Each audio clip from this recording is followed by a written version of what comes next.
दोस्तों आप देख रहे हैं न्यूज़ 18 का सोशल मीडिया प्लेटफॉर्म। मैं हूं विशाल और हमारे साथ आज मौजूद हैं एक बहुत ही खास और डिस्टिंग्विश्ड मेहमान। हमारे साथ हैं डॉक्टर मोहम्मद अमीन, जो फॉर्मर डिप्लोमेट है और इसके अलावा वो former chief of protocol election commission of India भी हैं और फॉर्मर ऑफिसर हैं मिनिस्ट्री ऑफ सिविल एविएशन।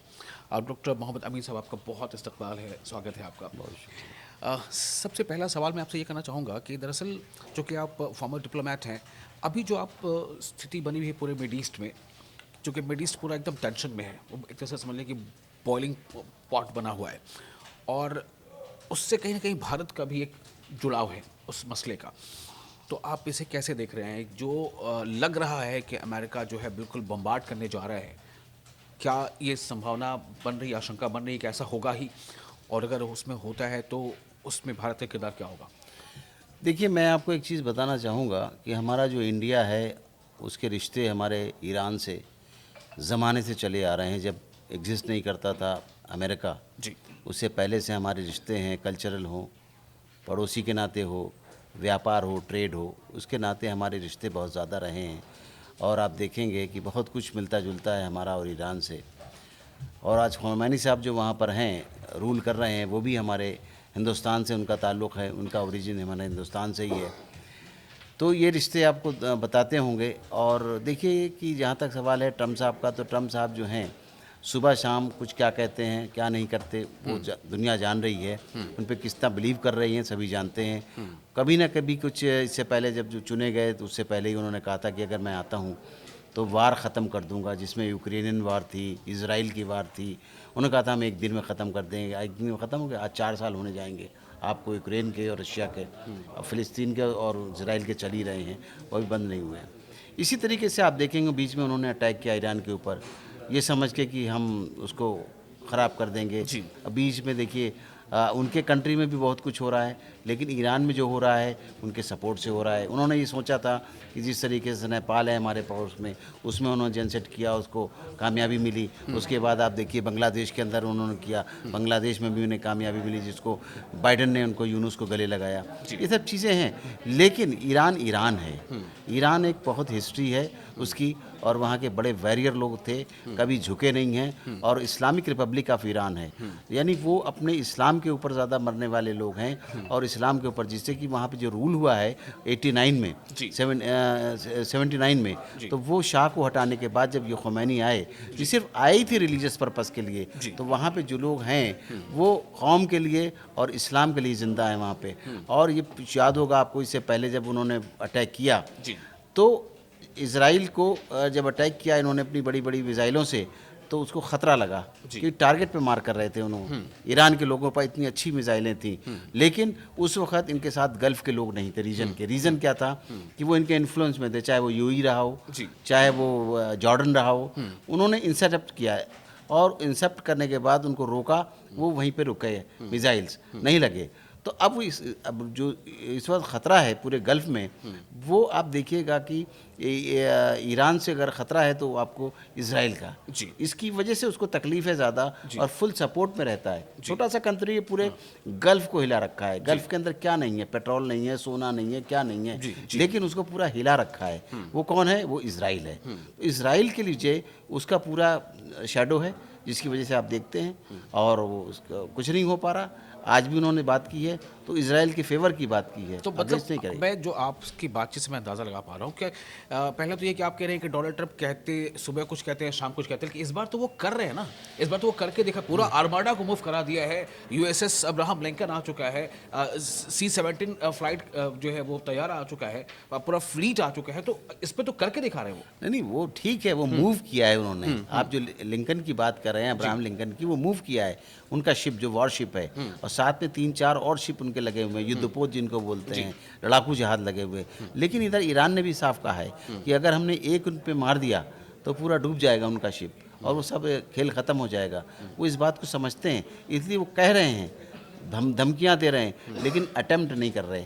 आपने देखिए, उसने कहा भी है कि हम न्यूक्लियर नहीं बनाएंगे, लेकिन बाद में उन्होंने बनाया, इजराइल ने, वो ईरान ने। और ईरान ने जो अपना न्यूक्लियर बनाया प्रोग्राम, उसके तहत आप ये बताइए, उन्होंने आज तक बताया तो नहीं कि हम नहीं बना रहे, उनका बना। और आज उसी की वजह से आप देखिए कि रशिया जो है, रशिया ने भी उनको एयरक्राफ्ट दिए हैं जो न्यूक्लियर उनके वेपन्स लेके जा सकते हैं वहाँ तक मार करने के लिए। उधर देखिए इन्होंने हर एक को दुश्मन बना रखा है। आप जाके इधर से देखिए सेंट्रल एशिया में रशिया आप ले लीजिए, रशिया के बाद ईरान ले लीजिए, चाइना ले लीजिए, और उसके बाद आप कोरिया तक चले जाइए। कोरिया तक से इनके झगड़े हैं। सर मैं आपको रोकना चाहता हूँ। मेरा सवाल ये है कि आप कह रहे हैं कि अभी भी वो उन्होंने मूव तो ज़रूर करा है अपनी पूरी आर्मी को या नेवी को, पूरा फ्लीट, मतलब अब्राहम लिंकन का मूवमेंट अपने आप में काफ़ी बड़ा हो जाता है, लेकिन आप कह रहे हैं कि वो सिर्फ एक्शन नहीं ले रहे हैं। तो मेरा सवाल आपसे ये होगा कि क्या कोई इतना बड़ा रिस्क, इतनी बड़ी मूवमेंट सिर्फ दिखाने के लिए करेगा? भाई मूवमेंट तो करने के लिए उन्होंने ये दिखाया है कि अभी सब पूरी दुनिया को उन्होंने दिखाया कि मैंने वेनेजुला के राष्ट्रपति को अरेस्ट कर लिया। ये इस धमकी के तौर पे दिखाना चाह रहे हैं। ये वेनेजुला नहीं है ईरान या रशिया या चाइना, ये कंट्री जो हैं, और हिंदुस्तान भी इस बात को अच्छी तरह अब समझ चुका है। अभी देखिए कि जो सिक्योरिटी काउंसिल में पास हुआ था रेजोल्यूशन इसके अगेंस्ट ईरान के, उसके फेवर में, ईरान के फेवर में दिया है इंडिया ने और चाइना ने। ये क्या दिखाता है? दिखाता है कि हम उनके नज़दीक हैं और हम अमेरिका के नज़दीक नहीं हैं, नंबर एक। दूसरी बात आप देखेंगे कि जब भी उसने बात की है ट्रंप ने, वो पाकिस्तान को हमारे सामने उसको लिवरेज दिया है, हमको नहीं दिया है। पाकिस्तान को हमेशा एज पे रखा अच्छा, है। आपने पाकिस्तान का नाम लिया तो एक सवाल बनता है यहाँ पे, अगर ये जो क्राइसिस होती है, जैसे आपने कहा कि पिछली बार हालात ऐसे थे कि जॉर्डन जो है कहीं ना कहीं सपोर्ट में था यूएस के या इजराइल के, यूएई कहीं ना कहीं सपोर्ट था यूएस के या इजराइल के। इस बार आपने कहा कि वो हालात नहीं है। नहीं, यूएई ने साफ मना किया है कि आप ना तो हमारे ज़मीन इस्तेमाल कर सकते हैं ना हमारा एयर स्पेस इस्तेमाल कर सकते हैं। तो अब जब उनको इस तरह की धमकियां मिलने लगी तो वो कहाँ से लेंगे? जॉर्डन अभी तो जॉर्डन बोला नहीं है ना, कुछ रिपोर्ट्स ऐसी आ रही हैं कि जॉर्डन जो है वो इंटेलिजेंस को शेयर कर सकता है अमेरिका के फेवर में अगेंस्ट ईरान। नहीं, वो कुछ नहीं करेगा। अब इस वक्त बात बन गई है इस्लामिक रिपब्लिक ऑफ इस्लाम शिया सुन्नी नहीं, ये जो सोच रहे थे शिया सुन्नी होगा, नहीं, वो बात फ़िलिस्तीन के ऊपर जाके जुड़ गई है कि इस्लाम अगर जुड़ा है तो फ़िलिस्तीन से जुड़ा है। पाकिस्तान का क्या रोल होगा? पाकिस्तान ठंडा रहेगा बीच में, वो बेस नहीं देगा। ये 2-3 बार 4 बार जो है वो एयर चीफ मार्शल को बुला लेते हैं अपने डाइनिंग।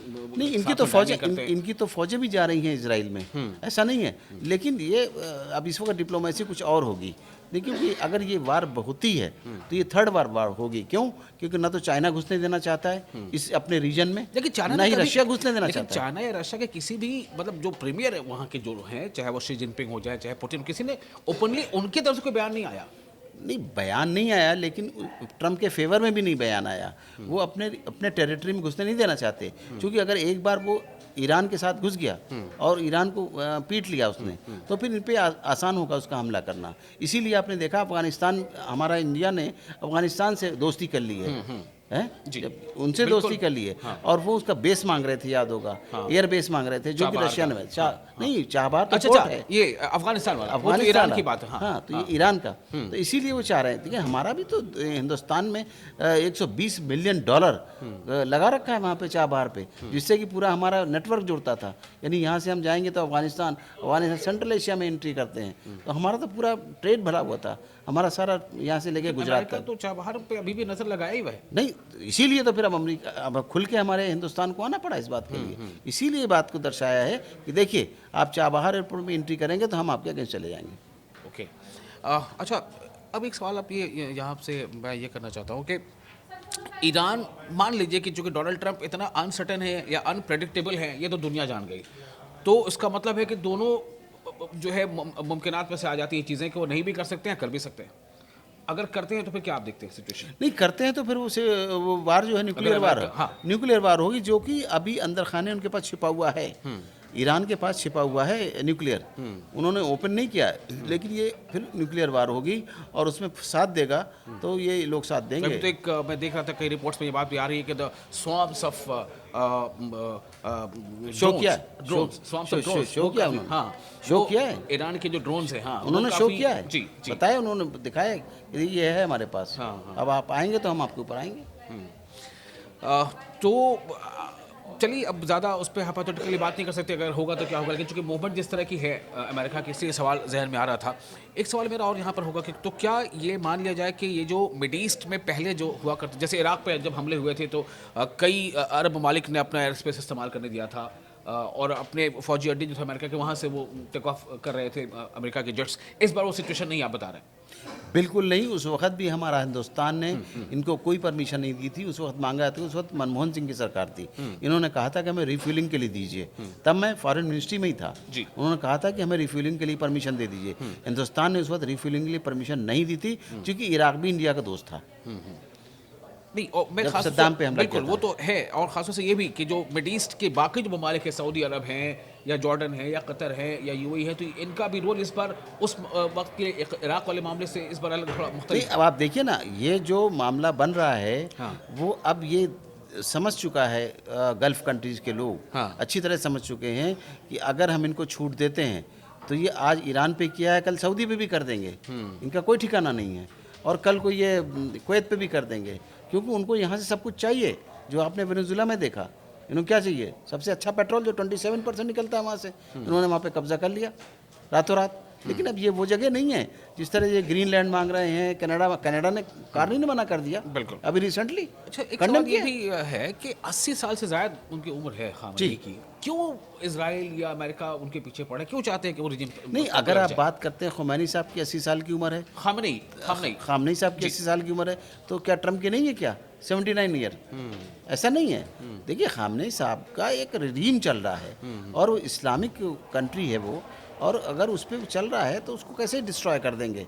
क्योंकि कितना ज़्यादा वहाँ हुआ था जिसकी वजह से शाह को पलटना पड़ा था। जी। चलिए, बहुत शुक्रिया आपका, आपने बहुत कीमती बातें बताई हैं। और यहाँ पर जो इनपुट सामने आ रहे हैं, अगर हम अमीन साहब की बात माने तो उनका ये कहना है कि अमेरिका ये सिर्फ एक धमकी और वार्निंग के तौर पर कर रहा है। वो चाहता है कि ईरान झुक जाए, लेकिन ईरान जो है एक ऐसे नेशन है जिसकी अपनी लंबी ये तारीख रही है और वो सरेंडर करने वाली तारीख नहीं है। देखते हैं आगे क्या होता है। बहुत शुक्रिया, आप बने रहे सर, आपका बहुत शुक्रिया।